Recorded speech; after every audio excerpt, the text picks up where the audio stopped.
बोलिए शंकर भगवान की जय, पार्वती मैया की जय। आज हरिताल का तीज व्रत की विधि, पूजन विधि और हरिताल का तीज के व्रत की कथा कहते हैं। यह व्रत भाद्रपद शुक्ल पक्ष की तृतीया के दिन किया जाता है। जिस दिन सूर्योदय के समय तृतीया तिथि व्याप्त हो, उस दिन यह व्रत करने का विधान है। अब इसकी पूजा की विधि कहते हैं कि सुहाग की चाहने वाली सौभाग्यवती स्त्रियों को इस दिन शंकर और माँ पार्वती सहित श्री गणेश जी का पूजन करना चाहिए। श्री शंकर जी और माँ पार्वती की मिट्टी की मूर्ति बना करके पूजा करना चाहिए। सर्वप्रथम सुंदर वस्त्रों और केले के स्तंभों से घर को सजा करके नाना प्रकार के मंगल गानों यानी मंगल गीतों और भजनों से रात्रि जागरण करना चाहिए।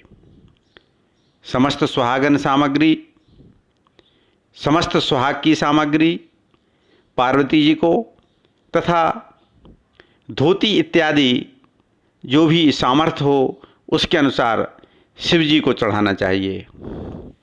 इसके पश्चात जो भी मीठे व्यंजन उपलब्ध हों उन्हें भगवान शिव जी और पार्वती जी को समर्पित करना चाहिए और इसके बाद इनका बयाना निकालकर सासू जी के पैर छू करके उन सामग्रियों को प्रदान करना चाहिए और पूजन करने के बाद इस व्रत की कथा को सुनना चाहिए। इस व्रत को करने वाली स्त्रियां पार्वती जी के समान सुखपूर्वक परिरमण करके शिव धाम को प्राप्त होती हैं। अब इसकी कथा कहते हैं, उसे ध्यान से सुनिए। एक बार शंकर भगवान ने पार्वती जी को कहा कि एक बार हे पार्वती, तुमने हिमालय पर्वत जाकर के गंगा के किनारे मुझे पति रूप में पाने के लिए कठिन तपस्या प्रारंभ की थी।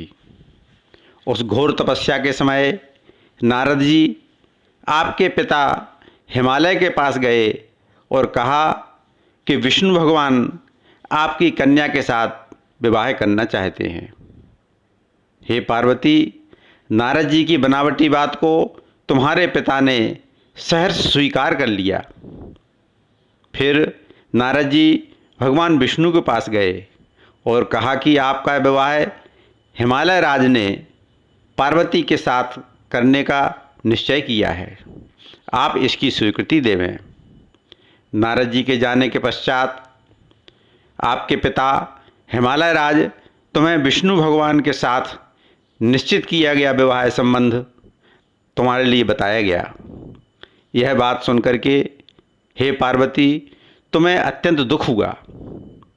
एक सखी के द्वारा दुख का कारण पूछे जाने पर तुमने कहा कि मैं इधर भगवान शंकर के साथ विवाह करने के लिए कठिन तपस्या कर रही हूँ, उधर हमारे पिताजी हिमालय राज ने विष्णु जी के साथ विवाह का जो निश्चय किया है वह मुझे अच्छा नहीं लग रहा है, इसलिए तुम मेरी कुछ सहायता करो, अन्यथा मैं प्राण त्याग कर दूंगी।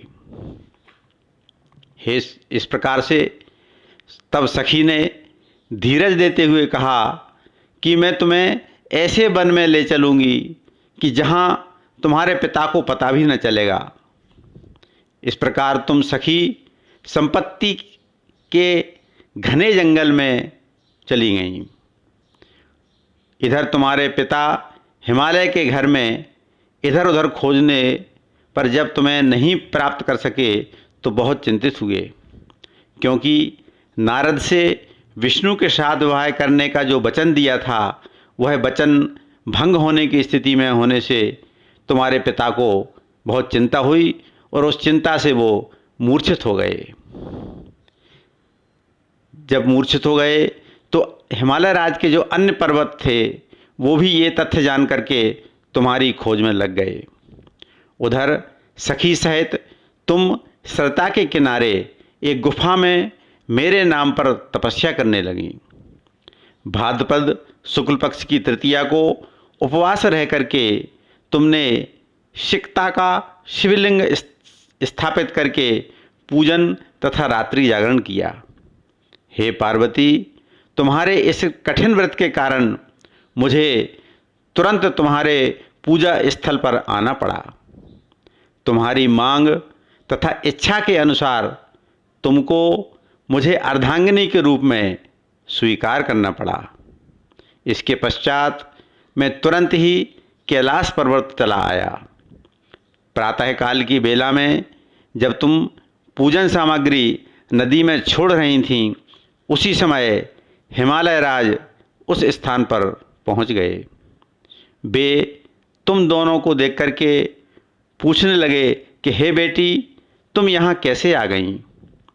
तब तुमने विवाह वाली बात पूरी सुना दी और बताया कि चूँकि आपने मेरा विवाह श्री विष्णु भगवान से करने का निश्चय किया था, लेकिन मैं भगवान शंकर से विवाह करना चाहती थी, इसलिए मैं घर छोड़ करके यहाँ भगवान शिव की तपस्या करने के लिए चली आई हूँ।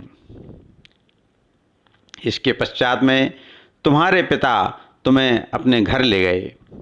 तब शास्त्र विधि से तुम्हारा मेरे साथ विवाह हुआ।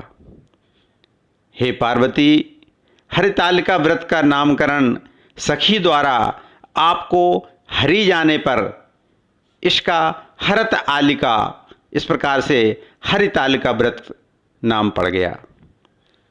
शंकर जी ने पार्वती से यह भी बताया कि जो स्त्री इस व्रत को परम श्रद्धा से करेगी, उसे तुम्हारे समान ही अचल सौभाग्य प्राप्त होगा। बोलिए शंकर भगवान की जय। बोलिए माँ पार्वती मैया की जय।